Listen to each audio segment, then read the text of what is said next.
जय जय जय रघुवीर समर्थ श्रुतिस्मृति पुराणानामालयं करुणालयं नमामि भगवत्पादं शंकरं लोकशंकरम्.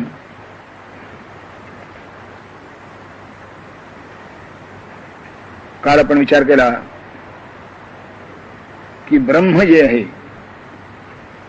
ही स्वयंसिद्ध वस्तू आहे आणि त्यामुळं ती निर्माण करणं, जवळ नाही म्हणून कुठून तरी दुरून मिळवणं किंवा आपल्याला पाहिजे तशी बनवून घेणं किंवा त्यामध्ये काहीतरी विकृती उत्पन्न झाल्यामुळे ती लक्षात येणं, असं स्वरूप ब्रह्माचं नाही. आपण व्यवहारामध्ये ज्या ज्या गोष्टीशी आपला संबंध येतो ते यापैकी काहीतरी असतं. जसं आपण धान्य पिकवतो म्हणजे उत्पन्न करतो, बाजारातून घरी आणतो म्हणजे ते आप्य होतं, मग त्याच्यावर आपण संस्कार करतो म्हणजे शिजवतो म्हणजे त्या भात होतो, आणि मग तो नासू नये म्हणून त्याचा फोडणीचा भात करतो. म्हणजे विकार याची आहे का अलीकडची अवस्था, नाही तर मग त्याचा नासतं किंवा थोडासा जर नासला किंवा किंचित जरा तार येते असं वाटलं की लगेच फोडणी. तेव्हा व्यवहारामध्ये या चार वस्तू आपण नेहमी अनुभवाला येतो. ब्रह्म यापेक्षा विलक्षण आहे. इत्येवं वस्तुनस्तत्वं श्रुतियुक्ती व्यवस्थितम तस्मान न कर्म साध्यत्वं ब्रह्मणोस्ति कुतश्चन. आणि असं असल्यामुळे कोणत्याही कर्मामुळे ब्रह्म मिळण्याची कधीही शक्यता नाही. म्हणून कर्म आणि ब्रह्माची प्राप्ती यांचा विरोध आहे असं शंकराचार्य सांगतात. पुढे येणार आहे की तुम्ही अमुक एक गोष्ट केली म्हणजे ब्रह्मप्राप्ती होईल असं नाही. ते आणखीन पुढे आणखीन स्पष्ट येईल. पुढे एक 2-3 श्लोक पण गेलो म्हणजे. आणि हे जे आम्ही सांगतो त्यात आपली एक प्राचीन परंपरा आहे की आतापर्यंत कोणाला सुचलं नव्हतं ते मला सुचलं, आतापर्यंत कोणी सांगितलं नाही ते मी सांगितलं, आतापर्यंत तुमच्या कल्याणाचे ज्ञान कोणालाही नव्हतं ते मला झालं. ही अत्याधुनिक पद्धत आहे बोलण्याची, कारण खरी नसते.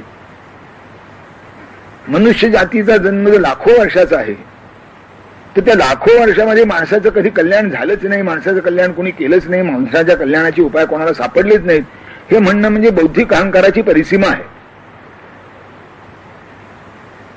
सोयी बदलतात हे ठीक आहे, त्या सोयी असतात आणि गैरसोयी असतात. आता सोय वाटली तर ती काही वेळाने गैरसोय होते. उदाहरणार्थ प्रदूषण निर्माण करणारी जर सोय असली तर ती आज सोय वाटते, उद्या प्रदूषण जेव्हा सोसणार नाही याच्या पलीकडे जाईल तेव्हा काय होईल. मी असं ऐकलंय की आता जपानमध्ये उलटी प्रक्रिया सुरू झाली. आपल्याकडे हा कारखाना आमच्या गावात आणा म्हणून मोर्चे निघतात, तिथे हा कारखाना आमच्या गावात नको अशा तऱ्हेची काहीतरी प्रचार यंत्रणा सुरू झाली म्हणे. मी सांगतो आपल्या एवढ्यासाठी की मनुष्याच्या कल्याणाची जी गोष्ट आहे ती अति प्राचीन काळी सिद्ध झालेली आहे. साधनं बदलतील कदाचित, पण साध्य कसं बदलेल. नवीन औषधं शोधून निघाली मान्य आहे मला, कारण रोगही नवीन वाढायला लागलेत. अगदीच संपूर्ण नवीन आहे पण नवीन औषध. आरोग्य, आज हे औषध जन्माला आल्यानंतर आरोग्य मिळायला लागलं माणसाला. हे औषध जन्माला नव्हतं तोपर्यंत आरोग्य नव्हतं असं आपण म्हणू शकतो का. आरोग्याचे नियम तर काळाबाधित आहेत, ते त्यावेळेला तसेच होते आणि आजही तसेच आहेत. आपल्याला पाहता येतात की नाही हा प्रश्न स्वतंत्र आहे. की हिमालयातून इकडे आलेल्या माणसाला तुमच्या लकडीपुरावरून चाललं की गुदमरल्यासारखं होतं. सगळं नाही त्या वातावरणात राहायची आणि त्यात ती गाडी थांबली म्हणजे तर बघायलाच नको, आणि पुढे ट्रक असावा म्हणजे आणखीन तू बस दूर सोडून असतो. मी सांगतोय आपल्याला म्हणण्यासाठी की विकृतीमध्ये नाविन्य निर्माण होऊ शकेल की जी पूर्वी कधी झाली नाही. आता नवीन हे एवढं झाल्यामुळे त्यामुळे विकृती निर्माण झाली. पण आरोग्य कसं निर्माण होईल. आरोग्य केव्हा तरी एकदा असलंच पाहिजे आणि ते मिळवण्याचं साधन त्या काळामध्ये उपलब्ध असलंच पाहिजे. आजच्या साधनांनी त्या काळचं आरोग्य हे सिद्ध कसं करणार तुम्ही. तेव्हा आपली पद्धत अशी आहे की भगवान शंकराचार्य सांगतात की मी तुम्हाला जे सांगतोय ना, इत्येवं वस्तुनस्तत्वम, हे वस्तूचं तत्व आहे म्हणजे वस्तूचं वस्तूपण आहे. तत्वज्ञान आहे. पण हे माझं आहे का नाही, श्रुती युक्ती व्यवस्थितम, की ते श्रुतीलाही धरू नये आणि युक्ती म्हणजे तर्कालाही धरू नये. फक्त तो तर्क श्रुतीला धरून असेल तर करावा असं शंकराचार्यांनी सांगितले. तर्क स्वतंत्रही करता येतो, पण स्वतंत्र तर्क हा प्रामाणिक नसतो, तर्क अप्रतिष्ठ असतो. तेव्हा श्रुतीमतच तर्कोन संधीयता, वेदाला अनुकूल असा तर्क करा. आणि म्हणजे तुम्हाला तुमच्या हिताच्या कल्याणाच्या ज्या गोष्टी असतील, मूळ वस्तुतत्व असेल, ते तुम्हाला वेदाच्या प्रकाशात प्रकाशित होईल. कारण मी आपल्याला आरंभीच सांगितलं, मनुष्य हा एकुलता एक असा प्राणी आहे की ज्याला शिकवल्याशिवाय काही येत नाही. सगळ्या जगात ज्याला शिकवल्याशिवाय काही येत नाही असं प्राणी असेल तर तो मनुष्य आहे. बाकी सगळ्यांना सगळ्या गोष्टी न शिकवता येतात. मनुष्य तर जे प्राणी आहेत त्याला न शिकवता सगळे येते. निदान त्यांच्या जीवनमानाकरता जे लागतं ते त्यांना नक्की येतं. ती आपण बघितले का, ती सुगरण नावाची एक चिमणी असते, त्याचं उलटं घर बांधते बिणलेलं. आता कुठल्या कला केंद्रात गेली होती शिकायला? मी असं ऐकलंय की ते मधमाशीचं जे पोळं असतं ना, त्याचा एक पंचकोन असतो, तो इतका ऍक्युरेट असतो की बोलता सोय नाही. आम्हाला जॉमेट्री शिकताना ते असे कोण काढायला सांगत असत, वर्तुळ काढायचं आणि त्यात कोण काढायचा. माझे कोण कधी त्या वर्तुळात बसले नाही. 2 बाहेर 1 आत, 1 बाहेर 2 आत, असं काहीतरी व्हायचं. एखाद्या त्याला त्या परिघाला लागला म्हणजे पुष्कळ झालं म्हणायची वेळेची. आणि कंपास बॉक्स घेऊन, जवळ कंपास बॉक्स आहे तरी सुद्धा तो पंचकोन द्यायच्यात कधी बसायचा नाही, षटकोन कधी त्यात बसायचा नाही.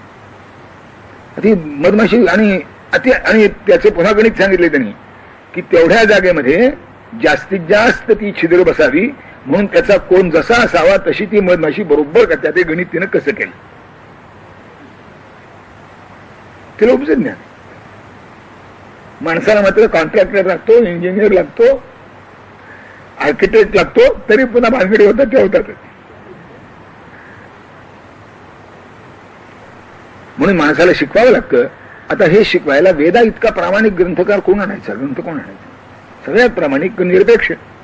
त्याचं लेखन बक्षिसासाठी नाही, त्याचं लेखन विद्यापीठामध्ये आपला अभ्यासक्रमात समाविष्ट व्हावा म्हणून नाही, लोकांनी आपला गौरव करा म्हणून नाही, काही नाही. केवळ अगदी तुकाराम महाराज म्हणतात तसं, बुडत हे जन देखवे ना डोळा म्हणून कनवळा येतो मग, या भावनेने. आता या सगळ्यांचं मूर्धन्य श्रुती आहे. तुकाराम महाराजांसारखा पुरुष सुद्धा शेवटी काय म्हणतो, वाचा बोलू वेदनीती करू संती केले ते. मी माझं सांगत नाही, सज्जन माणसं जे करीत आली ते करतो, आणि वेदानं जे सांगितले ते सांगतो. वेदाने जी नीती म्हणून सांगितली ती मी सांगतो. हे आता नवीन गेल्या 10,000 वर्षात वगैरे ते नवीन आहे, आणि त्याच्या इतकं खोटं काही नाही. मी अनेक वेळा आपल्याला सांगितलं असेल, सामान्यतः जे चांगलं असतं ते नवीन नसतं, आणि जे नवीन असतं ते चांगलं नसतं.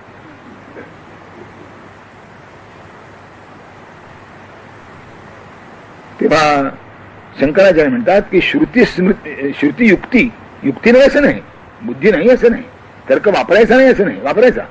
पण कशाकरता वापरायचा? वेदाचा अर्थ चांगला समजून घेण्याकरता, आणि त्यामध्ये वाटणारा जो परस्पर विरोध आहे तो नाहीसा करण्याकरता वापरायचा. आणि असा तुम्ही एकदा लांब कशाला, आपण एकदा लहान मुलाशी आई जे बोलते त्याची नोंद करा.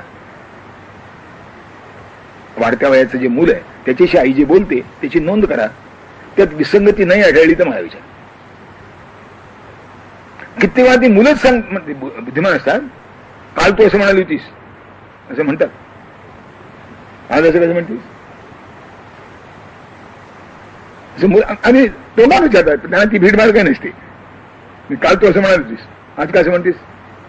म्हणजे त्या मुलाकरता, बरं यात आईचा स्वार्थ असतो का? आईचा स्वार्थ नाही. मग असं का बोलते?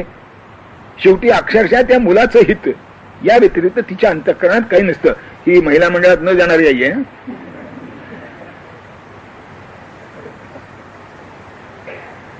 ते ती मुलाशी खरं बोलते, त्याच्या हिताचं बोलते, खरं बोलते नाही त्याच्या हिताचं बोलते. आणि यद भूत हितमत्यंतम सत सत्यम अशी धारणा आहे की जे भूतांचं हित त्यामध्ये सत्य गुंतलेलं आहे. म्हणून तर्क करताना वेदाला अनुकूल तर्क करावा. शंकराचार्य आणि मध्वाचार्य यांच्यामध्ये आकाश पाताळाचं अंतर आहे तत्वज्ञानामध्ये, पण दोघंही वेदप्रामाण्य मानणारे आहेत. ती स्थिती रामानुजी वल्लभ निंबार्काची आहे.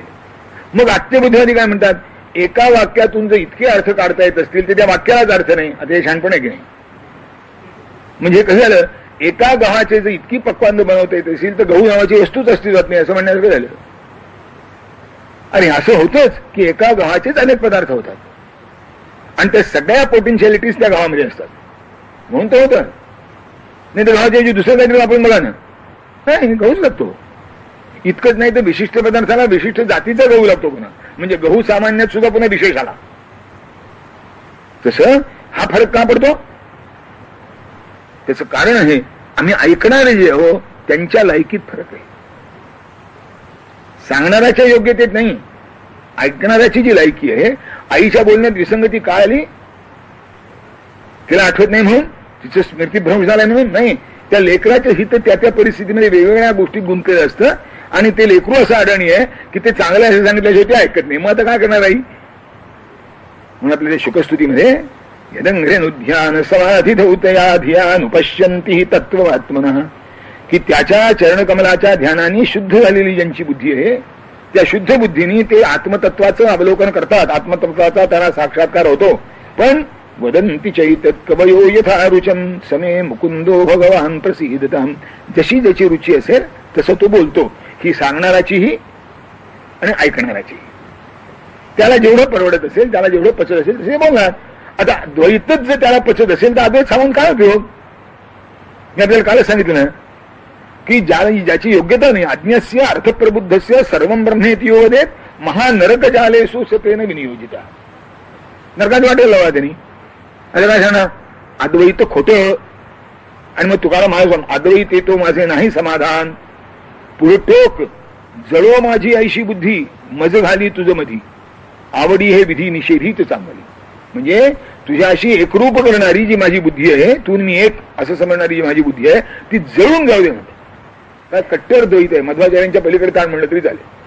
आणि तुकाराम महाराजांचं आहे. आणि असा अभंग लिहिणारे तुकाराम महाराज एकदा असेही म्हणाले, गोडपणे जैसा गुळ तैसा देव झाला सकळ, आता भजू कोणे परी देवसवाई अंतरी. मग ती जळून जाऊ देवी बुद्धी कोणती आणि देवसवाई अंतरी म्हणणारी बुद्धी कोणती? ती त्या योग्यतेच्या माणसासाठी आणि ही या योग्यतेच्या माणसासाठी. अधिकार तैसा दाबियाला मार्ग, निवडेले साचे उत्तम मध्यम कनिष्ठाचे. हे 2 अभंग वाचले म्हणजे 4,500 अभंग सरळ वेळ लागतात. हे 2 अभंग जर वाचले नाही तर त्या अभंगामध्ये जी काही पंचायत होती विचारू नका. हे 2 अभंग लक्षात ठेवून त्या पार्श्वभूमीवर 4,500 अभंग वाचले पाहिजेत आणि प्रामाणिकपणे आपल्या ठिकाणी आपल्या योग्यतेचं भान असलं पाहिजे. हे जो मनुष्य लहान तो नसतं. मी त्याला व्यवहारातलं एक नेहमी उदाहरण सांगतो की समजा दिवाळी जवळ आली आहे, त्यावेळेला ते तळलेले वेळलेले पदार्थ त्यावेळेला आमच्या वेळेला दिवाळीतच होत होते, आता रोज होतात. पण त्या दिवाळी आली म्हणजे मग गोड तिखट मीठ असे सगळे मिळणारे पदार्थ व्हायचे. घरात जर लहान मूल आजारी असेल तर दिवाळीतले सगळे पदार्थ वर्ज्य करावे लागतात. त्याला जर सांगितलं, बाळ तुला एकट्याला खायचं नसलं म्हणून काय झालं, आपण घरामध्ये 10 माणसं आहो किंवा म्हणून 9 माणसाला उपास काय म्हणून, त्याला दिवाळीचा सण का नाही करायचा, तू एकटा खाऊ नको का सांगून त्याला काय होतं. त्याला खायचं नसेल तर सगळ्या घराने पथ्य केलं पाहिजे, तरच त्या पोरांना न खाणं शक्य आहे. नाही तर त्या तू खातेस आणि मी का नाही, तू खातोस आणि मी का नाही, त्याला घातलं आणि मला काय नाही, काय कुठं देणार आहे सर. तर त्याच्या समोर ते न येऊ देणं हात चांगला मार्ग. पण समजा एखादा प्रौढ मनुष्य आहे 40-50, त्यालाही असंच झालंय, त्याला खायचं नाही, तो आपण सांगतो अरे मला खायचं नसेल मग घालेलं, तुम्ही सगळं खा ना, मला पथ्य असेल मग घालेलं, मी नाही खाणार, तुम्ही खा. आता यातला वयानं लहान कोण आणि मोठा कोण. आणि तो जर म्हणायला लागला मला खायचं नाहीये, घरातला कर्ता पुरुष मी आहे, मला न देता तुम्ही खाणार काय, म्हणजे माझ्या कर्तृत्वाला एवढाही मान देणार नाही, माझ्यावर जगता आणि मला उपाशी ठेवता, असं हा म्हणायला लागला. काय म्हणायचं त्याला? काही नाही, ते मंदबुद्धीचे असतात ना, त्याच्यामध्ये प्रवेश मिळतो का बघायचं याच्याकरता की याला घेता का तुम्ही. आपली योग्यता आपल्याला कळलं आणि आपल्याला काय सोचतं हे आपल्याला कळलं तर मग 4,500 अभंग वाचायला काही हरकत नाही, आनंद असतो. कारण का एक आहे, कुठे जायचं हे जर कळलं नाही तर मोठी अडचण आहे ना. मुक्काम किती लांब असेल पण जायचंय कुठे निश्चित झालं पाहिजे की नाही. फक्त माझ्याकरता किती आहे आणि केव्हा आहे हे लक्षात आलं नाही, संपलं. म्हणून सगळी संत मंडळी हा सिद्धांत असला तरी सगळं तत्वज्ञान सगळ्यांचे पुढे मोकळं मांडतात. आणि त्याचं कारण आहे, त्यांच्या औदार्याचं ते लक्षण आहे. तुमचं वय दिसतं 40-50 वर्षाचं आणि तुमचं डोकं 5 वर्षाचं, असं कसं गृहीत धरावं त्यांनी? तुमचा अपमान नाही का? तर तुमचा अपमान कुणीही संत करू इच्छित नाही. ते तो सगळ्यांना सगळं सांगतो. एक आणखीन एक होतं, तुम्ही जर आपल्या ठिकाणी प्रामाणिक असाल, इमानदारीनं प्रामाणिक असाल, तर जे तुमच्या योग्यतेचं आहे तेच तुम्हाला भावतं. तुम्ही किती वाचा, जी तुमची योग्यता आहे तेवढंच तुम्हाला भावतं. पण प्रामाणिक असाल तर मग तिथे नो कम्पॅरिझन. त्याचं असं का, माझं असं का, हा प्रश्न उत्पन्न होत नाही. त्याचं त्याला, माझं मला. हे त्याच्यासाठी, हे माझ्यासाठी. भांडण नाही, तंटा नाही. विविधता जेव्हा असते ना, तेव्हा ती सृष्टीची शोभा असते. आपण विविधतेला विषमतेवर आणि विषमतेला विरोधावर उतरवतो. विविधता हा निसर्ग आहे, त्याला आपण विषमता म्हणतो आणि मग विरोध अपरिहार्य म्हणतो. मग संघर्षाचं तत्वज्ञान निर्माण होतं आणि त्याशिवाय प्रगती होतच नाही हा सिद्धांत. म्हणजे तुमचं डोकं फोडलं तरच माझं कल्याण, नाही तर नाही. मग शेवटी मनगट शक्ती निर्माण होते. ठीक आहे, काठी तुम्हाला उचलता येते, मला उचलता येते, पाव मारामारी करून काय होतं ते. आपल्या योग्यतेचं आपल्याला कळणं हे मनुष्याच्या अंतःकरणातल्या प्रामाणिकपणाचं आणि त्याची बुद्धी प्रगल्भ झाल्याचं लक्षण आहे. हे मला हे, आणि शास्त्र असं सांगतं की तुम्ही कोणत्याही मार्गाने गेलात ना, असं आहे, साधा भात, साधी भाजी, साधं ताक, साधं पोषणाला पुरेसं आहे. दिवाळीचे पदार्थ पोषणाला आवश्यक नाही आहेत. भात आवश्यक आहे. आणि दुसरं असं, एखादा उपाशी ठेवून दुसरा भात खायला लागला ना, तर त्याला इतकं वाईट वाटत नाही. पण त्याला उपाशी ठेवून माझा लाडू खायला आला तर मात्र त्याला वाईट वाटल्याचं राहते. हे काय प्रकार आहे? मी आपल्याला एवढ्या करता सांगतोय की आचार्यांच्या मधले जे मतभेद आहेत ते अनुयायांच्या योग्यतेनुसार आहेत. मुळात मतभेद आहेत म्हणून नाही, तिथे सुसंगती आहे. म्हणून कोणत्याही आचार्याने एक लक्षात ठेवण्याची गोष्ट आहे, हे वचन प्रक्षिप्त हे म्हणण्याचा प्राध्यापिकीपणा कधी केला नाही. ते आजचं आहे की हे प्रक्षिप्त आहे, ते प्रक्षिप्त आहे, ते प्रक्षिप्त आहे, ते प्रक्षिप्त आहे. अरे मग मूळचं काय शिल्लक राहिलं? मी गमतीनं उदाहरण सांगत असे नाही की एका माणसाला 2 बायका होत्या. एक त्याच्या सामान्यतः वयाची होती, त्यामुळे पुष्कळ तरुण होते. पुढे त्याची केस पिकायला लागले. त्या म्हाताऱ्या बायकोला काय वाटते की नवरा माझ्यासारखा दिसला पाहिजे, माझ्या वयाला अनुरूप दिसला पाहिजे, म्हणून ती संधी मिळेल तर त्याच्या डोक्यावरचे काळे केस उपटायचे. ती तरुण बायको होती, त्याला वाटे नवरा माझ्यासारखा दिसला पाहिजे, माझ्या वयाला अनुरूप दिसला पाहिजे. ती संधी मिळाली की त्याच्या डोक्यावरचे काळे पांढरे केस उपटायचे. परिणाम हे नाही, संन्यास न घेता मुंडन. हे आजचे प्राध्यापक सगळे तसे.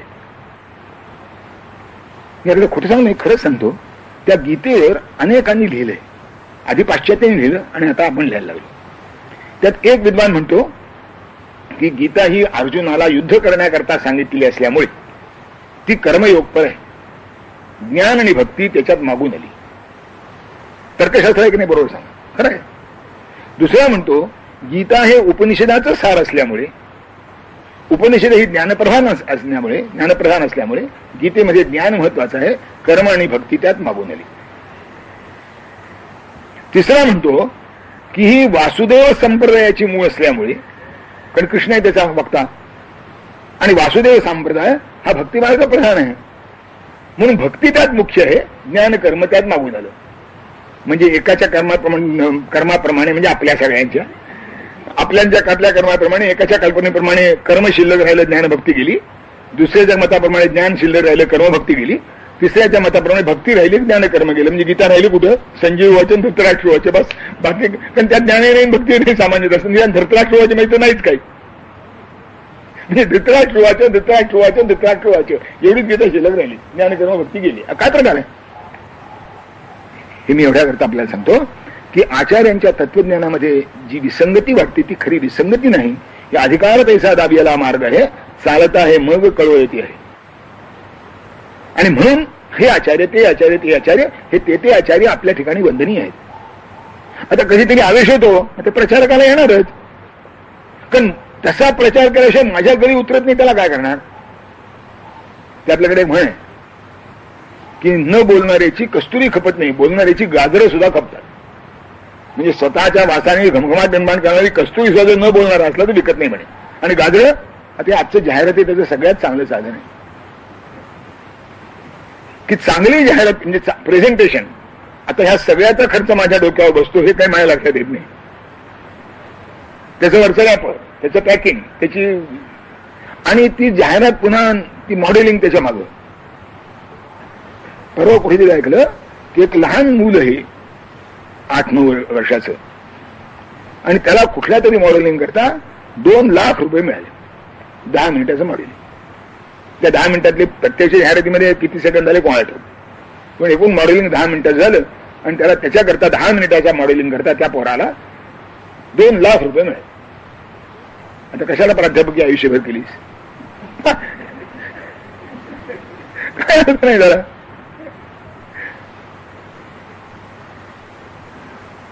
आणि आणखी आश्चर्याची गोष्ट आहे की असं अनेक प्रकारांनी चालतं. आणि कुणी लहानसा यज्ञ केला, कुणी एखादी धार्मिक कृत्य केलं आणि त्यात पैसे खर्च केले की या सगळ्या बुद्धिवाद्यांचं डोकं उठतं. काय खर्च अनाथ आहे, एवढं कशा करता याला महत्व द्यायचं, अरे याला का महत्व द्यायचं. आणि ती इतकी किमतीचं त्याला 2 लाख रुपये दिले की त्याच्याकडनं दिले का, ती शेवटी वस्तूच्या रूपाने माझ्याच डोक्यावर बसले ना. पण त्याशिवाय म्हणजे मी तुम्हाला खरंच सांगतो, स्वतःच्या बुद्धिमत्तेचा अहंकार निदान जाहिरात ज्या समाजामध्ये आहे त्या समाजाने तरी पाळता कामा नये. मूर्खातला मूर्ख समाज आहे तो की ज्याच्यावर जाहिरातीचा प्रभाव होतो. आता आम्ही जो जो विकसित होतो तो जाहिरात विकसित होते. त्या दूरदर्शनवर 10 सेकंदाला काही 1000 रुपये द्यायला लागतात म्हणे, जाहिरात 10 सेकंद. आणि ती माझं चारित्र्य आणि शील बिघडवते माझं म्हणजे लहान मुलांचं तरी निदान ते आहेच पुन्हावर. मी आपल्याला एवढ्या करता सांगतो हे की आचार्यांच्या मतभेदाचा भाऊ करू नका. त्यातला जो कोणी तुम्हाला पटेल प्रामाणिकपणे त्याचा अनुयायित्व पत्करा, कल्याण ठरलेलं आहे. रुची इनाम. आणि म्हणून महिमनानी अतिशय सुंदर म्हटलंय, रुची इनाम वैचित्र्याद रुजुकुटिल नाना पथजुषाम दृणामेको गम्यस्त्वमसि पयसा मरण वैव. आपल्या रुचिभेदाप्रमाणे प्रामाणिकपणे तुम्ही मार्गक्रमण करीत राहा. आज नाही उद्या थोड्या वेळाने जरा वळण घेऊन समुद्राला गेल्याशिवाय राहणार नाही. प्रवाह कोणत्याही दिशेने किती सावकाश व्हायला तरी जसा समुद्राला मिळतो तशी कोणतीही प्रामाणिक साधना शेवटी परमेश्वरापर्यंत जाते. कोणतीही प्रामाणिक साधना शेवटी परमेश्वरापर्यंत जाते. आणि हे कुणी सांगितलंय, हे वेदाने सांगितलं, हे वेदात आहे. सर्वं खल्विदं ब्रह्म जसे वेदात आहे, बा सुपर्णा सविजास काया समानं वृक्षं परिषद जाते वेदात आहे. स एको भवती, द्विधा भवती, त्रिधा भवती, सप्तधा भवती, सहस्रधा भवती, हे वेदात आहे. सर्व विषय झाली. म्हणजे एकमेवा द्वितीयमय वेदात आहे. सर्वं खल्विदं ब्रह्म ही वेदात आहे. द्वा सुपर्णा सविजा सखाया हेही वेदात आहे. स एकधा भवती, त्रिधा भवती, सप्तधा भवती, ते वेदात आहे. आता याची संगती कशी लावायची, त्या आचार्याचे पाय धरावे. महाराज याची संगती तुम्ही कशी लावली सांगा म्हणावं. ज्याचं आपल्याला म्हणणं पटेल त्याच्या मार्गाने जावं प्रामाणिक. म्हणून शंकराचार्य म्हणतात की हे आमचं जे तत्व आहे ते आम्ही आमच्या डोक्यातून काढलेलं नाही, जे वेदांनी सांगितलं आहे ते तुम्हाला सांगतो. हे एकेकाळी प्रभावी होत असे. आता आम्ही इतके शहाणे झालो आहोत की कुणी न सांगितलेलं, एकतर चांगले म्हणजे ग्रस्त चांगले, त्यांचं सूत्र no Bible, no Gita, no Quran, की गीता, बायबल, कुराण यावर कशाने विश्वास ठेवू नका, तुमचा तुम्ही विचार करा. हे सांगायला तुम्ही कशाला. आणि इमानदारीने तुमचा तुम्ही विचार करायचं हे खरं असेल तर हे तुमचा तुम्ही विचार करा, कोणावरही विश्वास ठेवू नका. हे म्हणणं तुम्ही मान्य करावं करू नये. जर मान्य केलं तर आमचा आम्ही विचार केला नाही असं होतं. ऐकून म्हणणं केलं तर मग no Gita, no Bible, Quran काय म्हणून, नो कृष्णमूर्ती का नाही. शब्दामुळे कंडिशनिंग निर्माण होते जर खरं असेल तर कृष्णमूर्तींच्या व्याख्यानाची छापलेली पुस्तकं त्यांच्याच व्याख्यानात विकायला काय म्हणून ठेवली. गीता, बायबल, कुराण माणसाला कंडिशन करायला पुरेसं आहे ना, पण तुमचं वाङ्मय कशाला. मोठी पंचायत आहे. मी त्यांच्या एका भक्तांना सांगतो माहिती घेऊन गेला काय म्हणजे आज का कृष्णमूर्ती इतकं सांगतात, यांचं तरी ऐकावं की ऐकू नये. म्हणजे काय ते कोणाचं ऐकू नये म्हणतात म्हणून सांगितलं तुम्हाला. बोला. आणि बरं समजा सांगायचं झालं ते एकदा सभेत द्यावं, हात वर करावे, लोक हो तुमचा तुम्ही विचार करा, कोणाचं ऐकू नका, खरं बसावं. तो मुद्दा पटवून देण्याकरता नाना प्रकारचे उदाहरणं देत सुंदर इंग्लिशच्या माध्यमातून 1.5 तास रोज याप्रमाणे 15 दिवसाचं सेशन काय म्हणून. आता माइंड कंडिशन्ड होईल की नाही. या सगळ्या प्रकरणातून. हे खोटं आहे, हे खोटं आहे. एका दोन माणसांशी मला चांगला वादविवाद झाला. ते म्हणजे हे याच्यातलं नवीन आहे. म्हणजे नवीन नाही, त्यातलं सिद्धांत म्हणून तुम्हाला जो मान्य असेल तुम्हाला सांगा. मी न स्मरामी भूतम न स्मरामी अनागतम म्हणजे भविष्यम न चिंतयेत. झालं, डोंट रिमेंबर अबाउट पास झालं ना, डोंट वरी अबाउट फ्युचर झालं ना. आता रागद्वेषम विना प्राप्तम भजाम्यद्य शुभाशुभ, की हवं आणि नको न म्हणता, हवा आणि नको म्हणता जे आज माझ्या वाट्याला येईल ते मी स्वीकारतो. म्हणजे शुभ असो किंवा अशुभ असो. आता हे वॉचफुल अवेअरनेस झाला की नाही, जसं जसं स्वीकारलं, accept as it is, accepted as it is. आज्ञा कशाला, स्वीकारलं जायचं तसं. मला ते कसं काय म्हणले, हा श्लोक तू बनवलास का म्हणले. अहो म्हणलं मी बनवलं नाही, निदान मी जन्माला यायच्या आधी जे पुस्तक छापलंय त्यात छापलेलं आहे. तर शंकराचार्यांच्याकडे वादाचा विषय कोणा ठेव, पण त्या पुस्तकात छापलंय की शंकराचार्यांचं प्रकरण. खरंच मी आपल्याला सांगतो, निदान आपल्या हिंदुस्थानात तरी, आणि म्हणून आपल्याकडे महाभारताच्या संदर्भात म्हणण्याप्रमाणे आहे, व्यासोच्छिष्टन जगत्रे, जे महाभारती नाही ती लोके नव्हेची लोके ती, या कारणे म्हणते काही व्यासोच्छिष्ट जगत्रे. यदि असते तदन्यत्र यन्य असते न तत्क्वचित. ठामपणे सांगितले जे इथे आहे ते सगळीकडे आहे, इथे जे नाही ते कुठेच नाही. कुठेतरी आहे आणि इथे नाही असं कधीच व्हायचं नाही. तात्विक विचारायचं सिद्धांत. कॉम्प्युटर आहे का विचार नका मला. कॉम्प्युटर होता का महाभारतात? नाही, माणसाचं डोकंच कॉम्प्युटरसारखं होतं त्यावेळेला. आता कॉम्प्युटरमुळे सोय झाली, पण मला एक नेहमी भय वाटतं की मनुष्याच्या डोक्याला डिसीज अॅट्रोफी होईल की काय कोण आठव, कारण त्याने डोकं वापरायचंच नाही ठरवलं. माणसानं डोकं वापरून वापरून कॉम्प्युटर निर्माण केला खरा, पण कॉम्प्युटर काही माणसाचं डोकं निर्माण करू शकणार नाही. त्याची जर कार्यक्षमता कमी झाली तर, आणि न वापरल्यामुळे कार्यक्षमता कमी होती हा नव्हे, असा तो आगाऊ विषय. पण यदि हा स्थितीने तर मिळेल की कॉम्प्युटर कुठे दाखवा असं विचारू नका, एवढ्या करता सांगितलं. तात्विक विचार, माणसाच्या कल्याणाचे जे सिद्धांतिक विचार आहेत ते महाभारतामध्ये, उपनिषदामध्ये, गाथा, ज्ञानेश्वरी, दासबोध, तुलसी रामायण, आणखीन काय त्या खालचं कुरल म्हणून तिरुवल्लुवरांचं पुस्तक आहे, तर आहे निश्चित. काही कमी आहे, काही थोडी जास्त, इथे नसेल तिथे असेल, तिथे नसेल तिथे असेल. 1000 पाकक्रिया एका घरात होतात का कधी? 1000 पाकक्रिया एका घरात कधी होत नाहीत. 5, 25, 10, 20, 25, 30 होतात बस. तसं सगळं एका घरात. म्हणून आपल्याला असं आपल्याकडे सापडेल, यासाठी आपली पद्धत अशी आहे की मी जे तुम्हाला सांगतो ते नवीन नाही, हे श्रुतियुक्ती प्रमाणे सिद्ध आहे. ब्रह्माचं हे जे स्वरूप आहे हे वेदामध्ये सांगितलेलं आहे, आणि ते मी तुम्हाला सांगतो. हे शंकराचार्यांनी सांगितले, ते मी तुम्हाला सांगतो.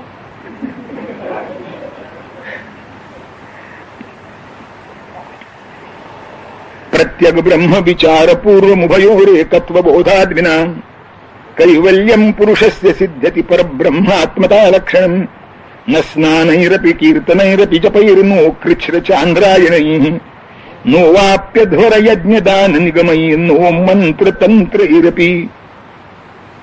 एखाद्या नास्तिक सांगणार नाही असे विचार शंकराचार्यांनी सांगितलेले आहेत. दुसऱ्या 2 वेळी आपण आधी समजून घेऊ, मग पहिल्या 2 वेळी. ते म्हणाले ब्रह्मप्राप्ती करता तुम्ही काय काय कराल, जे जे कराल ते सगळे व्यर्थ आहे. काय काय व्यर्थ आहे? न ध्यानही, ध्यान व्यर्थ आहे, ध्यानाने मिळणार नाही. गल्ली बोळाखाली ध्यानाचे वर्ग आहे. काय ध्यान लावतात कोण आठव, कारण आपल्याकडे ध्यान शब्द त्याही अर्थी आहे. काय ध्यान आहे असं असतं. कुरूपातल्या कुरूप माणसाला ध्यान म्हणण्याची पद्धत आहे. काय ध्यान आहे तसंही ध्यान आहे. ही सगळी ध्यानं गल्लीबोळात पसरलेली आहेत. अशी गल्लीबोळात काय ध्यानाची एक प्रक्रिया आहे, गीतेनं ती सांगितली आहे. तिच्यापेक्षा वेगळी प्रक्रिया आणि जास्त जवळची जर कोणी सांगत असेल तर तो आपल्याला फसवते असं समजलं पाहिजे. पण दुर्दैवाची गोष्ट अशी, गीता आम्हाला माहिती नाही आणि मग हा सांगतो ते खरं. बरं, माणसाचा एक स्वभाव आहे, श्रद्धावान मनुष्य आहे. कोणावर तरी श्रद्धा त्याची बसायचीच. प्रामाणिक त्याच्या पुढे नसला तर अप्रामाणिक त्याची श्रद्धा लुबाडून येतो. म्हणून आपल्याकडे परंपरेतून काय आहे ते चांगलं सांगायची, आता ते परंपरा टिकल्या नाहीत म्हणून हे भाव खाऊन जातात. आणखीन काही कारण नाही. जर परंपरा टिकल्या आणि त्या प्रामाणिकपणे अनुष्ठानात असल्या तर दुसऱ्या माणसाला भाव खायची हिंदुस्थानात तरी शक्यता नाही. पण आज तीच निर्माण झाली आहे. कारण मागच्या 100-150 वर्षामध्ये आमची जी बुद्धी आहे ती इंग्रज आलेली आहे आणि ती अजूनही नाहीशी झालेली नाही. आम्हाला त्यांच्याकडनं आलं म्हणजे आमचे सिद्धांत पटवून देण्यासाठी सुद्धा शंकराचार्य पुरत नाहीत, ज्ञानेश्वर पुरत नाहीत, रामदास पुरत नाहीत, तुकाराम पुरत नाहीत, टिळक सुद्धा पुरत नाहीत, विनोबा सुद्धा पुरणार नाहीत. एखादा साहेब म्हणतो म्हणलं की लगेच. आज माझं एक पुस्तक आहे, पुनर्जन्मावर लिहिलं पुस्तक आहे, चांगलं पुस्तक आहे.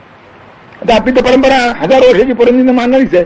मी हिंदू धर्म समजून घ्यामध्ये सांगितलं होतं की हिंदू धर्माची 3 वैशिष्ट्य आहेत: पुनर्जन्म, कर्मविपाक आणि ईश्वरनिष्ठा. तर मला कोणतरी प्रश्न विचारला की पुनर्जन्म खरंच आहे का? एक माऊली आले ते विचारायला, पुनर्जन्मावर विश्वास आहे म्हणजे माझा विश्वास आहे असं कसा म्हणाले? म्हणजे आहे आता नवीन संशोधन चालली आहेत. म्हणून त्यांच्या पुस्तकात यान स्टीव्हन्सन नावाचा एक कोणी लेखक आहे, त्यांनी 1960 साली एक त्याच्यावर पुस्तक लिहिलंय. त्या पुस्तकात त्याचा उल्लेख आहे, मी काही तेव्हा वाचलेलं नाही पण त्या पुस्तकात उल्लेख आहे. ते त्यांना असं का म्हणाले? मग बरोबर. आता यान स्टीव्हन्सनचं नाव घेतलं की पुनर्जन्म सिद्ध. मी शंख करून सांगतोय, माझं कोणी म्हणणं करायचं हा काय उद्योग आहे? आपली बुद्धी किती भ्रष्ट झाली आहे त्याचा हा नमुना आहे. म्हणून आणि हे तुमच्या परंपरेचं जे ध्यान आहे त्याच्यात सुद्धा ती जर ईश्वर प्रणिधान नसेल तर ते ध्यान भरकटवतं माणसाला. ईश्वर प्रणिधानपूर्वक ध्यान केलं तर ते पुढे घेऊन जाईल, नाही तर करणार नाही. जे असं नसतं, जे केवळ मनशांती करता आणि स्ट्रेस अँड स्ट्रेन नाहीसं करण्याकरता केलं जातं ना, ते कुठं नेलं असा काही नेम नाही. म्हणून नो ध्यानही न च कीर्तनही. नाही तर हे हरदास पुराणिक उद्धरून गेले असतो, ते आरतीच्या पैशाबद्दलच घोटाळा करत शेवटी. हा एक होतं की श्रोत्यातला एखादा उद्धरून जाण्याची शक्यता आहे, याचं काही कळू ना. तर तुम्ही नुसतं कीर्तन करतो त्याच्यामागे भाव आहे, निष्ठा आहे की ईश्वराची भाषा वापरतो. सामान्यतः बहुतेक कीर्तनकार ही भाषा वापरतात की ईश्वराची सेवा करण्याची मला ही संधी मिळाली, सेवेचा हा योग मला भाषा असते. मनात खरंच असतं का? नाही. काल कोणाचं झालं हो? एवढं विचारून थांबत नाही किती माणसं जमली होती, मग माझ्या कीर्तनाला का नाहीत? आता काय किती माणसं ओढून आणायची काय? असं आहे. अजून कीर्तनाला ट्रक पाठवून माणसं आणण्याची पद्धत सुरू झालेली नाही, ती फक्त पुढाऱ्यांच्या भाषणाकरता राखून ठेवली आहे. इथे फार तर कळवलं जातं. आता त्याची जशी रुची असेल तर काही नाही, ते येणार नाही. पण याला ते चमत्कारिक वाटतं. मी एका चांगल्या महंताचं भाषण ऐकलंय माझ्या कानाने, ते भजन फार चांगलं करत दिसत. ते एका ठिकाणी भजन आहे, तो जिथे भजन होतं चांगले 5-7 हजार माणसं बसतील एवढी जागा होती आणि ती गच्च भरली होती. यांनी पहिलं वाक्य उच्चारलं, इतक्या लहान समाजात भजन करण्याची मला सवय नाही. आता म्हणजे यांचं कीर्तन आहे ते ईश्वरार्पण आहे का? हे लोकेशनार्पण आहे की माझ्या या श्रमात मला 50,000 माणसं मिळणं शक्य असताना तुम्ही मला फक्त 5,000 माणसं दिली, हे त्यातलं अंतर आहे. अशा ठिकाणी का नाही अरेंज केलं? बरं, हा त्या गावात नवीन रूढ झाला म्हणजे ठीक आहे, जमेल. पहिल्याच दिवशी जर तिथे ठेवलं असतं तर जिथे 50,000 माणसं बसायची तिथे जर 5,000 माणसं बसतील तर कसं दिसेल होते? ते मैदान खायला उठलं म्हणजे याचं थोडं जे रंगलं ते रंगायचं नाही, तर त्याच्यावर अवलंबून असेल तर. पण माणसाचं असं असतं. म्हणून शंकराचार्य म्हणतात कीर्तनाने सुद्धा होणार नाही. न ध्यानही न च कीर्तनही रपी जपही, जपानं सुद्धा होणार नाही. काही माणसं हातात माळ घेऊन झेंडत असतात आणि बोलत असतात सोडायच्या. काय दंडोबंद असं काय तुमचं केव्हा आला होता, आनंदीला केव्हा गेला होता? अरे मग हे काय चाललंय? हा जप असा असतो. पण तो त्या एका हिंदी कवीने म्हटलंय, माला तो करमे फिरे जीह फिरे मुखमाही, मनुवा तो दस दिस फिरे यह कोई सुमिरण नाही. हे काय म्हणून नाही म्हणतो असा हा जप काय गावाचा होणार नाही. ज्याने जपामध्ये पुन्हा एकाग्रता, भगवत निष्ठा ही असलीच पाहिजे आणि कोणतीही कामनिक भावना असता कामा नये. जर कामनिक भावना असली तर जप तिकडे जातो, ते पुन्हा तसे शिल्लक राहते. त्या श्रीधर स्वामींच्या चरित्रामध्ये एक गोष्ट आहे की रामदास स्वामींनी असं लिहिलंय, म्हणे मी प्रत्यक्ष वाक्य असं नाही पण ऐकलंय की 13 कोटी त्यांच्या तो श्रीराम जयराम जय म्हणजे जप झाला की भगवान रामचंद्राचं दर्शन होतं त्यांनी म्हटलंय. आता हे जप कसा करावा वगैरे त्यात ते फारसा आहे की नाही मला माहित नाही, पण म्हटलंय असं. एकाने 13 कोटी रामनामाचा जप पुरा केला म्हणाले आणि त्याला भगवंताचं दर्शन झालं नाही म्हणून तो सज्जन वेळावर समाधीशी भांडायला आला रामदास स्वामीची. म्हणजे डोक्यात शिरलं म्हणजे मग काय प्रश्न नाही. तो वेळेवर बोलायला आला. तर श्रीधर स्वामी तिथे होते त्यांचा अधिकार मोठा होता. त्यांनी त्यांचं ते भांडण का बांधतोच म्हणाले. म्हणजे मी 13 कोटी जप केला, मला रामचंद्राचं दर्शन झालं नाही म्हणून भांडायला आलो म्हणाले. म्हणजे अरे 13 कोटी जप रामनामा करता रामचंद्र दर्शनाकडे कुठे आले तुझे, म्हणजे काय म्हणजे 7-8 कोटी जप जेव्हा झाला तुझा, ते तुझी बायको सिरियस झाली होती आणि ती वाचेल की नाही शंका निर्माण होती, डॉक्टरने आशा सोडली होती, तेव्हा तू म्हणालास रामचंद्रा मी तुझा इतका जप करतो, माझा असा अर्ध्यावर संसार, मध्ये मोठी पंचायत आहे हो, अगदी तोंडकोण मिली तर पुन्हा लग्न होण्याची शक्यता, 40शीत मिली तर काय करावं, म्हणजे पंचायत आहे. ती वाचली तर बरं असं याने नवस केला. ती म्हणे ते 7-8 कोटी त्यात गेले. आता 13 कोटीतले 8 कोटी गेले, खाली किती राहिले, 5 कोटी राहिले. आता आणखीन पुन्हा 8 कोटी कर. आता याचं वय 70, ते 8 कोटी यांना पुरे केव्हा करावे. जप सुद्धा त्या भावनेने केला तर त्याचं फल आहे. ती भावना जर अंतःकरणात नसली, उलट आम्ही देवाचं इतकं केलं, आमचं असं का असं मनात आलं की ते फार तर खरंच इमानदारीने केलं असेल तर ते तिकडे जातं, हे खातं रे कामं पुन्हा. ती काय झाली तिकडे, आता एकीकडे काय झाले, दुसऱ्या कशाकडे कशी यायची, तिकडे गेली, ते मिळालं तुम्हाला. आपल्या जपाचं असं होतं म्हणून शंकरांनी न जपही नो कृच्छ्र चांद्राय नाही, कृच्छ्र चांद्राय म्हणून एक व्रत आहे, ते चंद्रावर अवलंबून असतं आणि अतिशय कठीण आहे म्हणून त्याला कृच्छ्र चांद्रायण असं म्हणतात. काय आहे त्याचा नियम की प्रतिपदेला 1 घास, द्वितीयेला 2 घास, तृतीयेला 3 घास, चतुर्थीला 4 घास, असं पौर्णिमेपर्यंत 15 घास करायचे दिवसाकाठी. हा प्रत्येक वेळी नव्हे, दिवसाकाठी असं 15 घास करायचे आणि पुन्हा मध्य प्रतिपदेपासून मग 14, 13, 12 अमावस्या 0 पुन्हा याला 1 कृच्छ्र चांद्रायण म्हणतात. असं 1 महिन्याचं व्रत झालं म्हणजे 1 कृच्छ्र चांद्रायण झालं. अशी 3, 4, 5, 10 अशी करावी लागतात. असं त्या कृच्छ्र चांद्रायणाचं स्वरूप आहे. मी केलेलं नाही पण ऐकलेलं आहे ते असं स्वरूप आहे. आता कोणीच असं ठरवलं की ठीक आहे म्हणजे 1 घास म्हणजे पहिल्या दिवशी एवढा लाडू हातात घेऊन खायचा, दुसऱ्या दिवशी थोडा लहान, तिथे आता याला कृच्छ्र चांद्रायण म्हणायचं का. पण करणारे लोक असेही आहेत की पहिल्या दिवशी मोठ्याचा ते नियम सांगितलाय की हे सगळे घास एकपा मापाचे असले पाहिजेत. हा नियम आहे त्याचा की 1 घास जसा असेल तसाच दुसरा असला पाहिजे, तसेच तिसरं असलं पाहिजे, असं असलं पाहिजे.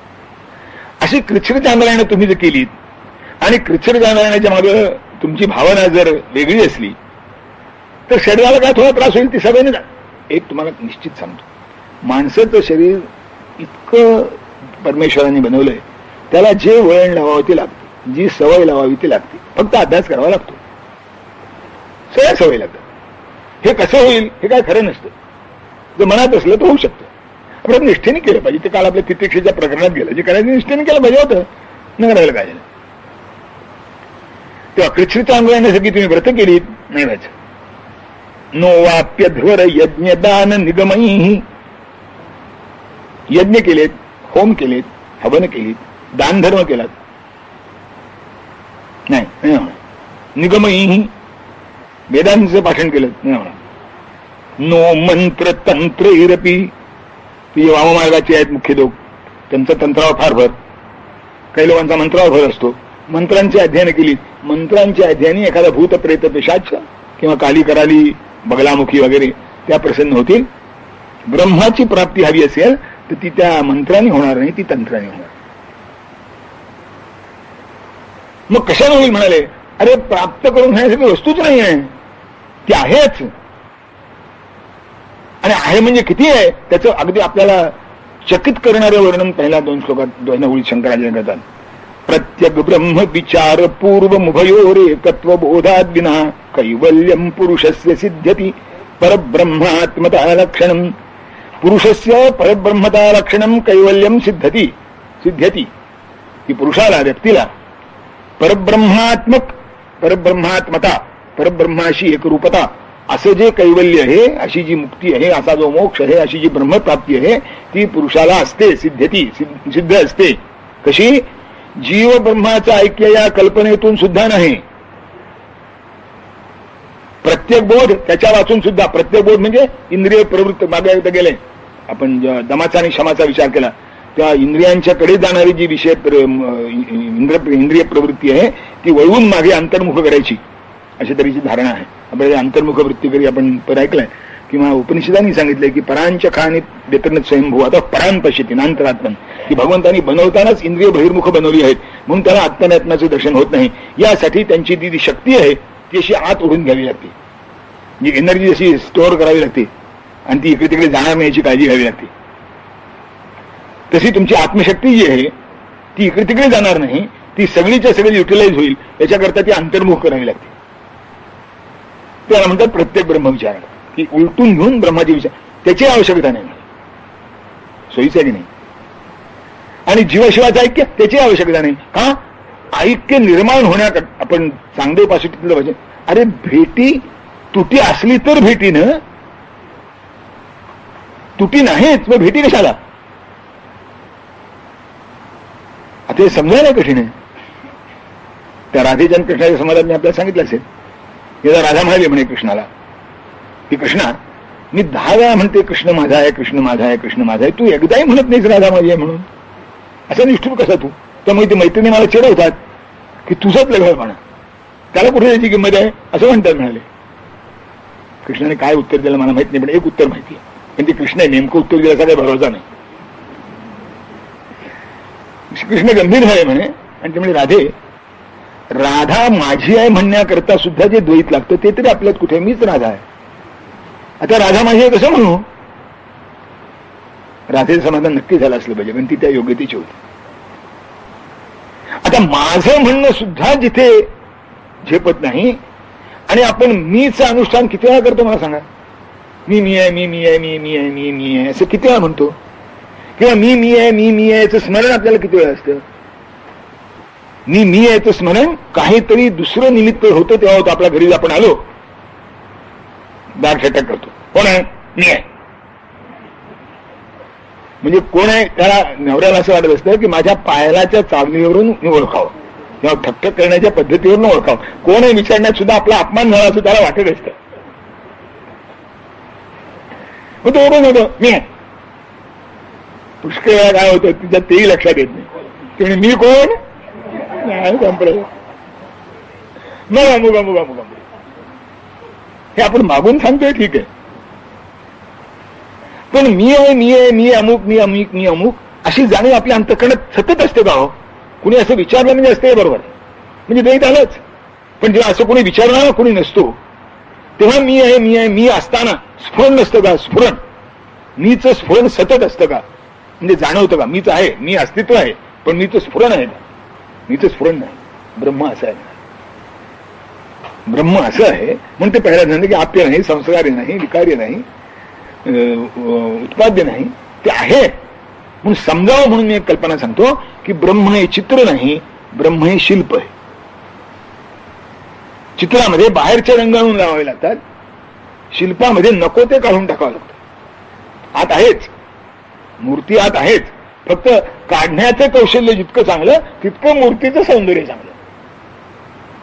काढण्याचं कौशल्य कमी असेल तर मूर्ती ओघडतो, काढण्याला कुशल असेल तर मूर्ती सुद्धा. पण नको ते काढून टाकावं लागतं.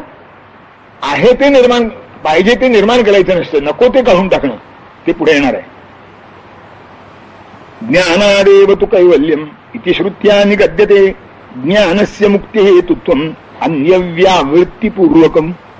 त्यामुळे ज्ञानादेव तु कैवल्यम न तू कर्मात, कर्मात नाही, फक्त ज्ञानाने, फक्त ज्ञानाने. अर्थात जिथे ज्ञान, ती जी पंचमभूतांची भक्ती सांगितली ना ती पण भानगडच आहे. ती ज्ञानापेक्षा श्रेष्ठ वगैरे प्रकरण आहे, पुष्कळतेचा विचार आपल्याला कारण नाही, पण ती जी भक्ती आहे ती ज्ञानरूप भक्ती आहे, ज्ञानरूप भक्ती आहे. शंकराचार्य स्वस्वरूपानुसंधानम भक्तिरित्यभिधीयते असे म्हणतात. आणि माझी सहज स्थिती ज्ञानोभार आहे म्हणतात. म्हणजे ते असणी की नाही आली कुठून? सहज स्थितीला तुम्ही एकदा भक्ती म्हटलं की आहे, ते आणायची नाही बाहेरून, करायची नाही, आणि ते भक्त ते तर क्रियाकिरणच आहे. परी अद्वैती भक्ती आहे. ही भक्ती आहे कशी? हे अनुभवाची जोग आहे, हे बोलायचे, हे फक्त अनुभवावं लागतं, बोलायची सोय नाही. बोललात की जायचं त्याला. आणि आतला ठीक आहे, माझं माझ्यावर प्रेम आहे, अगदी खरं आहे, पण कुणीतरी माझ्या शत्रुत्वाला उभा राहील तेव्हा माझं माझ्यावर प्रेम आहे प्रत्याला येतं ना. तरी माझं माझ्यावर प्रेम आहे मला कुठं प्रत्याला येत असतं? माझं मुलावर प्रेम आहे, अमक्यावर प्रेम आहे, तमक्यावर प्रेम आहे कळतं, पण माझं माझ्यावर प्रेम आहे, ते सगळ्याचं प्रेमाचं मूळ आहे हे मला कुठे कळतं? ते उपनिषद सांगितले, नवारे पत्युः कामाय पती प्रिय भवती आत्मनस्तु कामाय सर्वं प्रिय भवती, नवारे पत्न्याः कामाय पत्नी प्रिया भवती आत्मनस्तु कामाय सर्वं प्रिय भवती. पण इथे आत्मनस्तु म्हणजे स्वार्थ नाही आहे, आत्म्याकरता सगळ्यांच्यावर प्रेम असतं असं त्याचा अर्थ. पण ते आत आहेच. म्हणून शंकराचार्य म्हणतात की कर्माने मिळणारी गोष्ट ही नाही, ही कशाने मिळेल? ज्ञानादेव तू कैवल्यम, ज्ञानामुळेच कैवल्य प्राप्त होईल. पण ज्ञानाचं कार्य काय करतं ज्ञान? हे दोन गोष्टी करतं. ज्ञानस्य मुक्ती हेतुत्वम अन्य व्यावृत्तीपूर्वकम. अन्य व्यावृत्ती म्हणजे ब्रह्मेतर ज्या गोष्टी तुम्हाला भासत असतात त्याची व्यावृत्ती, त्याला बाजूला सारणे. आता झालं की नाही शिल्प बरोबर, की आज जी प्रतिमा तुम्हाला पाहिजे, कधी तर भाग जो दगडाचा त्याच्यावर आहे तो काढून टाकला की मूर्ती तयार झाली. तसं ब्रह्मज्ञानाच्या आड येणार ब्रह्मज्ञान वेदाने शब्दाने होत नाही. ब्रह्म आहेच, त्याचं ज्ञान जे होतं ते कशाने होतं?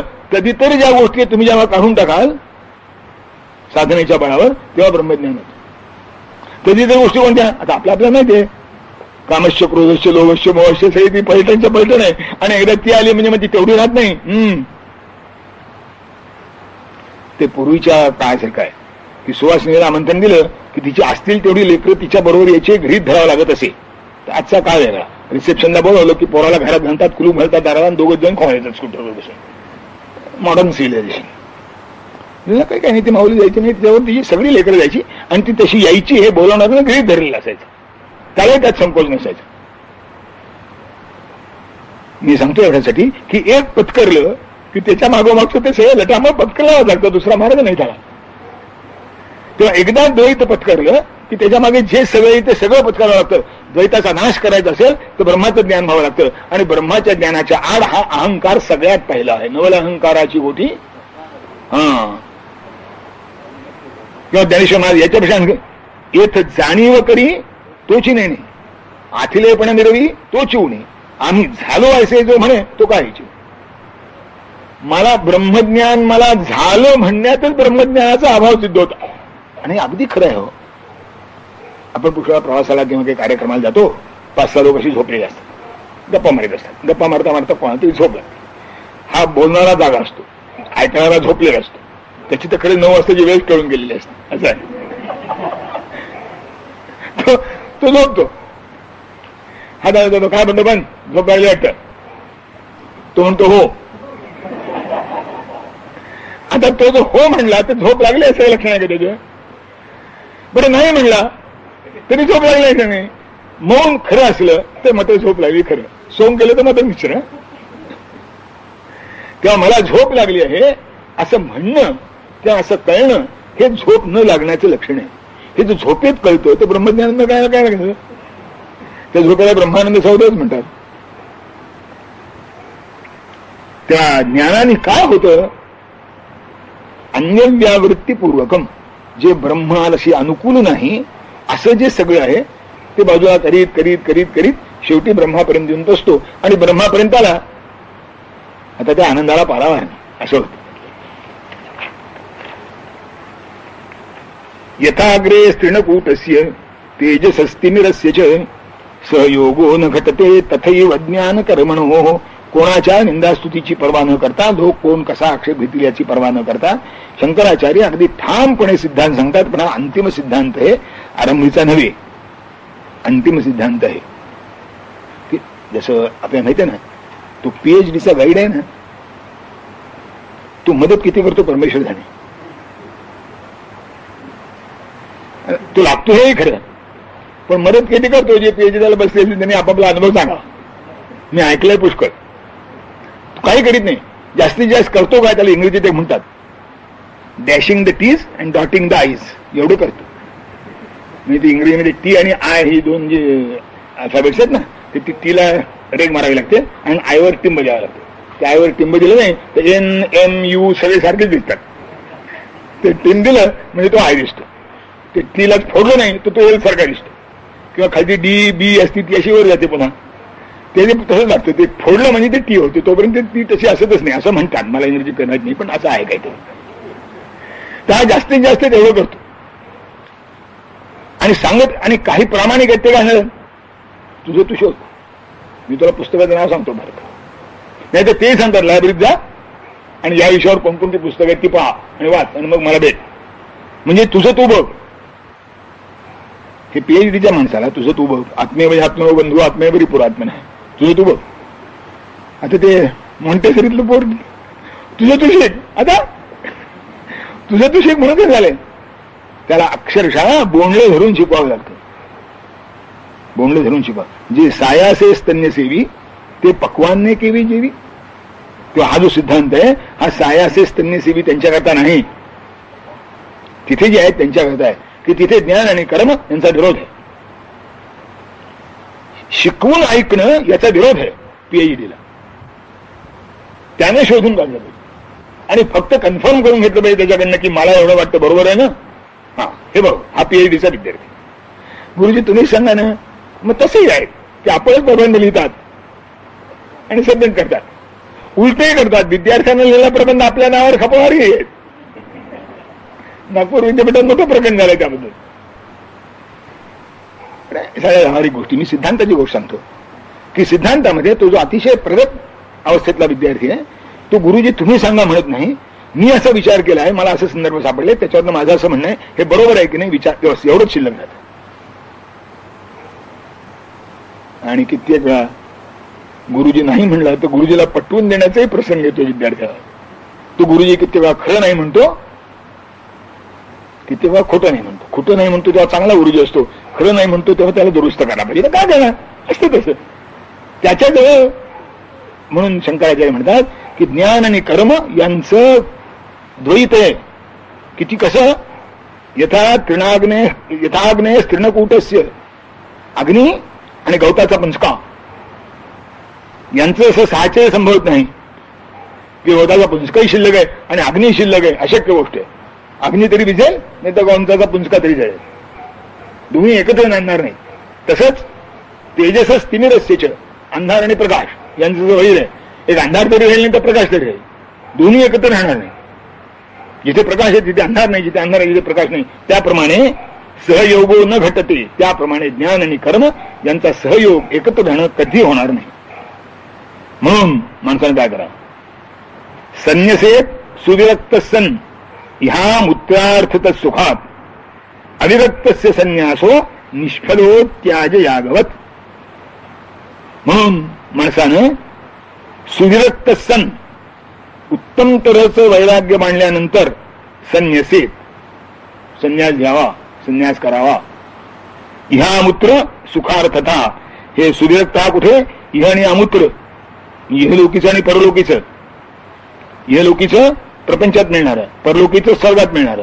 या दोन्ही सुखाची यत्किंचितही अभिलाषा ज्यांच्या अंतःकरणात नाही, यत्किंचितही अभिलाषा ज्याच्या अंतःकरणात नाही त्यानं संन्यास घ्यावा. नाहीतर अविरक्त सुसंन्यास हा, विरक्ती नसताना संन्यास घेतला तर निष्फला. आणि शंकराचार्य सांगतात ना की विरक्त, मला पावा एकदा उत्तर काशीला एक सद्ग्रस्त भेटायला लागला. ते म्हणजे संन्यास घ्यायची माझी इच्छा आहे, काय करू म्हणजे. घेऊ नका, तुम्ही घेतलात ते म्हणजे चूक केली, आता काय. लोकांनी टिळकांनी सांगितलं होतं, त्यांच्याकडे ग्रस्त गेला, लग्न न करता देशभक्ती करण्याची माझी इच्छा आहे म्हणाली. आपलं मत काय. ते म्हणले पहिल्या मुहूर्तावर मुलगी शोधून लग्न कर. कोणतरी विचारलं त्यांना की बळवंतराव तुम्हाला कार्यकर्त्यांची तो करायला नका असता आणि माझं बरोबर आहे की नाही, एवढं करू की नको माझं मत कशाला घ्यायला. आता तो मग सांगायचं ना, मला माहितीये की माझी तशी लग्न करून इच्छा नव्हती, पण टिळकांनी सांगितल्यामुळे त्यांची आज्ञा कशी मोडून म्हणून मी लग्न केलं.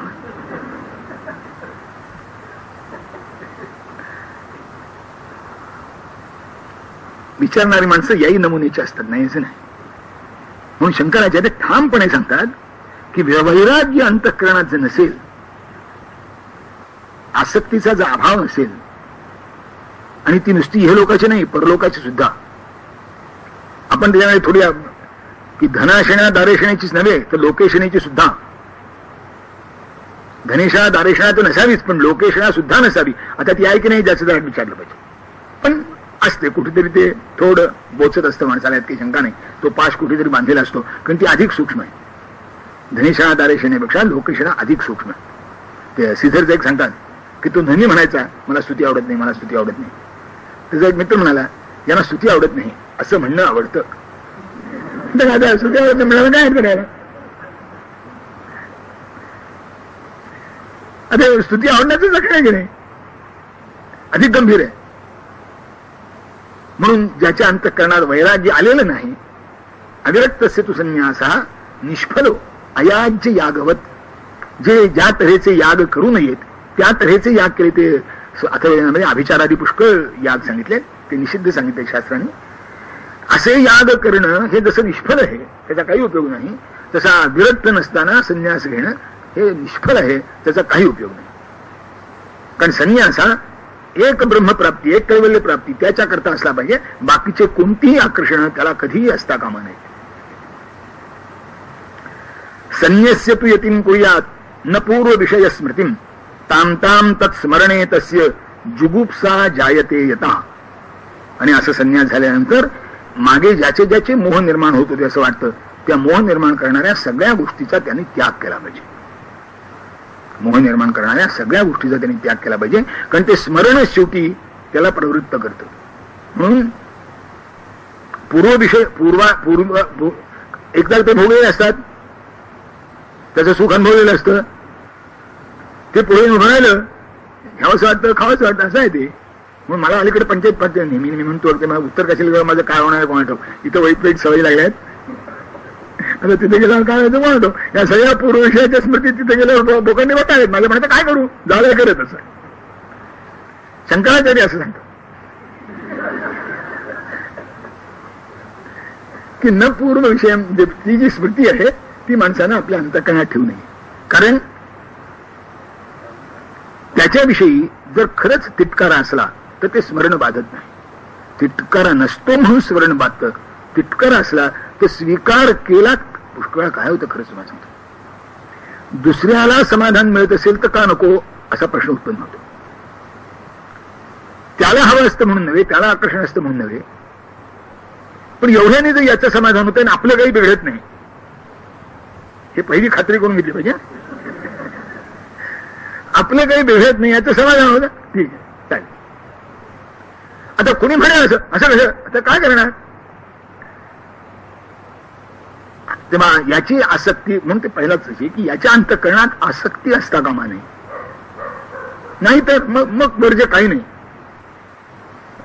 शंकराचार्यांचा त्या चरपट पंजरी आहे, ते शेवटी श्लोक आहे, योगरतो वा भोगरतो वा संगरतो वा संगविहीना यस्य ब्रह्मणि रमते चित्तम नंदती नंदती नंदत्येव. योगरतो वा भोगरतो वा संगरतो वा संगविहीन, दुनिया परस्पर काही असेल. पुरे पौरांतश्यन रयुवती नामा कृतिमया. पण हे कशामुळे झालं, त्याच्या अंतःकरणातली जी विरक्ती आहे त्या विरक्तीमुळे झालं.